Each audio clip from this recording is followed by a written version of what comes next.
तफसीर हाज़न है, पहले जिल्द सफ़ा 461 है।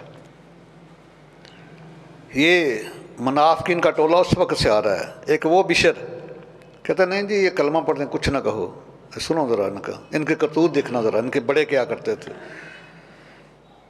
नबी अलैहिस्सलाम के पीछे नमाज भी पढ़ता था, सरकार के साथ जहाद भी करता था, कलमा भी पढ़ता था, मुसलमान भी कहलवाता था। बिशर उसका नाम था। एक यहूदी के साथ झगड़ा हो गया जायदाद का, ज़मीन का।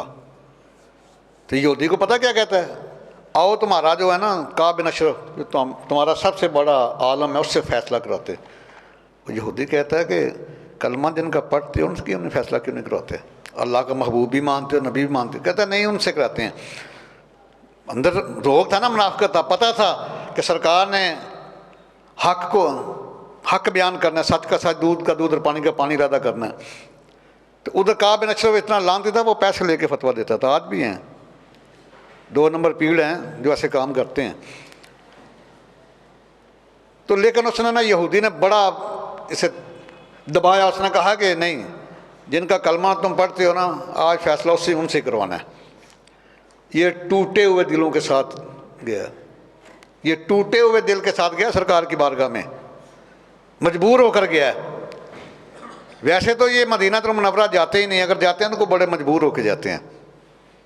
बड़े टूटे हुए दिल के साथ, लड़खड़ाती घसीटी टांगों के साथ गया। यहूदी ने अपना मौक़िफ़ बयान किया।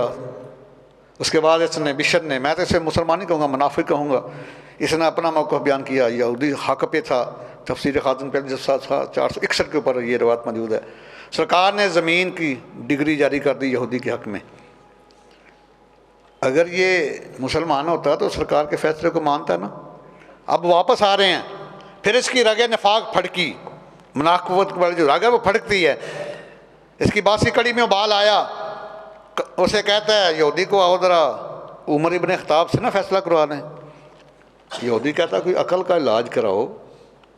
छोटी अदालत के बाद तो बड़ी अदालत से में अपील की जाती है। क्यों जी जहांगीर साहब, सुप्रीम कोर्ट हाई कोर्ट के ख़िलाफ़ अपील सुन सकती है, इख्तियार रखती है, लेकिन सुप्रीम कोर्ट के ख़िलाफ़ हाई कोर्ट में अपील हो सकती है।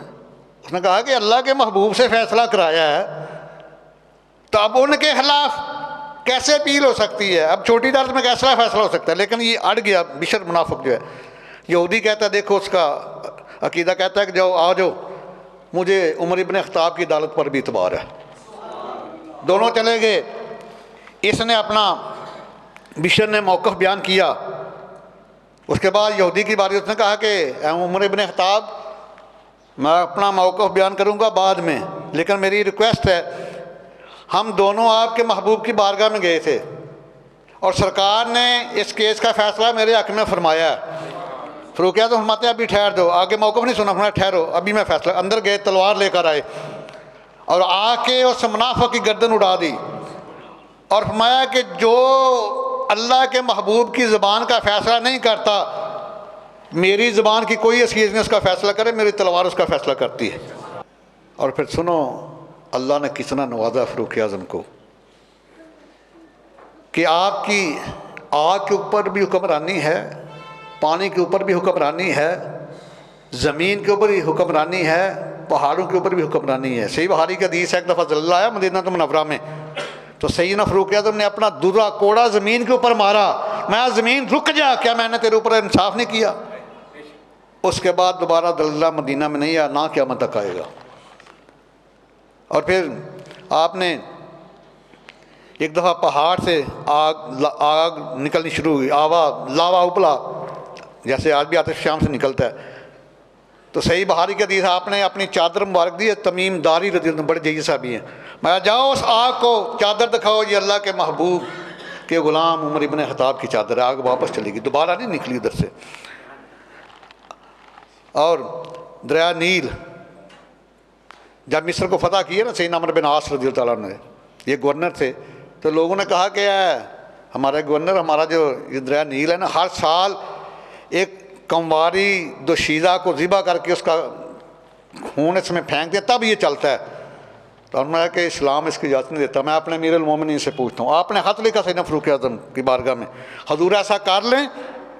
आगे फ़ारूक आज़म ने मिस्र के गवर्नर के नाम हाथ नहीं लिखा, दरिया नील के नाम हाथ लिखा है। और हाथ किसके नाम लिखा जाता है? जो जानता भी हो, पहचानता भी हो, बात को भी मानता हो। तारीख़ुल खुलफा सफ़ा 127 के ऊपर ये हाथ मौजूद है, लिखा हुआ है मिनल उमर इब्ने खताब इलन नील। ये उमर इब्ने खताब की तरफ से, दरिया नील की तरफ से है। मैकफ़ा इन कुन तजरी मिन कब्ल का फला तजरी, मैं दरिया अगर तुम अपनी मर्जी से चलता तो हमें तेरे पानी की ज़रूरत ही नहीं है। अगर अल्लाह के उनसे चलता है फासलुल्लाह वादल कहार यजरी का, तुम अल्लाह से दुआ करता हूँ अल्लाह तुम्हें जारी कर दे। ये रुक्का लिखा, फरमाइए मेरा रुक्का दरिया में रखना है, किसी लड़की को ज़िबा कर उसका खून नहीं फेंकना। अमर बिन आस ने जब रुक्का रखा ना दरिया में, अभी बाहर नहीं आए तो दरिया ठाठे मारना शुरू हो गया। और उस वक्त से अब तक दरिया खुश्क नहीं हुआ। सारे दुनिया के दरिया खुश्क हो सकते हैं, क़यामत तक दरिया नील खुश्क नहीं होगा, क्योंकि उनका ये अकीदा था कि जो मेरे महबूब का है सारी दुनिया उसकी है। अगर आज होते ना फ़ारूक आज़म, मैं देखता कैसे असम्बलियों में ये हमला करते हैं सरकार के नमूज़ पर, कैसे डाकू ये डाका डालते हैं। तो आपने हसारी रज़ी अल्लाह ताला अन्हु को सिपा सलार बना कर भेजा।